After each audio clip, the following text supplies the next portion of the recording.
is Chris Markowski and Jenna Laine from your wake-up call. We're here to talk about the Keystone Pipeline. And the president took out his veto pen and he said, no way, not happening. We don't know where Canada is. We don't know where Canada is. We can't build a pipeline until the State Department figures out where Canada is, and they're not going to be able to do that until they first come up with the very nasty tweets that they got to send ISIS to stop them in their tracks. How long have we been talking about Keystone? Since what, 2008? Can't get this. Were you back? You still in college in 2008? No, oh, okay. I just graduated. Close enough. Think about that for a second. I mean, how absurd that is. I could have been a brain surgeon by now if I started med school back then.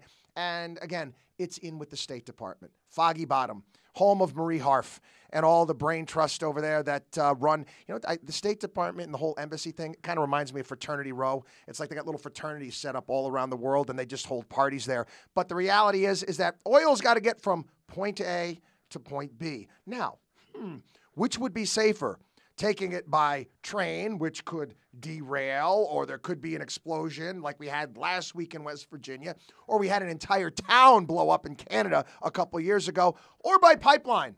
How we get fuel everywhere here in this country. People, you have no idea. This is no joke, look it up, millions of miles of pipeline that are laid already here in this country. How does a natural gas get to your house, for crying out loud? How does jet fuel get to the airport?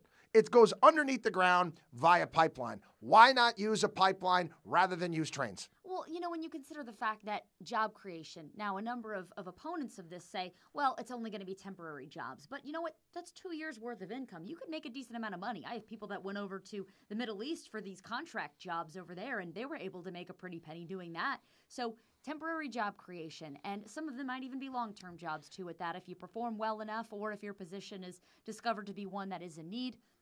And then, too, you consider the fact, you had already mentioned the trains, the fact that it takes fuel to bring them from point A to point B, and the very people that are opposing this are the environmentalists. I just want to know, because they've done scientific studies, and I understand that the surface that they would be drilling on, I understand that it's going to be very difficult to drill on, and that a lot of people say it's going to disrupt the natural habitat, but we've also had scientists that have come out, though, and said that, you know what, this can be done safely.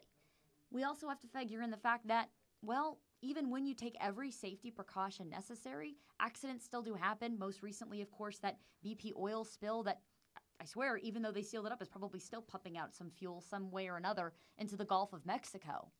So even though I'm a responsible environmentalist per se, I don't want to just go out and disrupt the natural habitat. We also are in this day and age where never before have we had the means to be able to produce so much fossil fuel right here in the United States, right here in North America with Canada. Would you rather do that or say go over to the Middle East, places that are very much unreliable, can't really do business with those guys unless you're dealing with the Kurds? Pipelines to me seem to be the safest way to get oil from where it comes out of the ground to a refinery where then it can then make it over to your gas station. It's really that simple, people. It's nothing more, nothing less. You got to follow the money on this one. Who's contributing to who? What are the interests behind the various different rail concerns? And that's just unfortunately how things work out in our world, unfortunately for all of us. See you next time.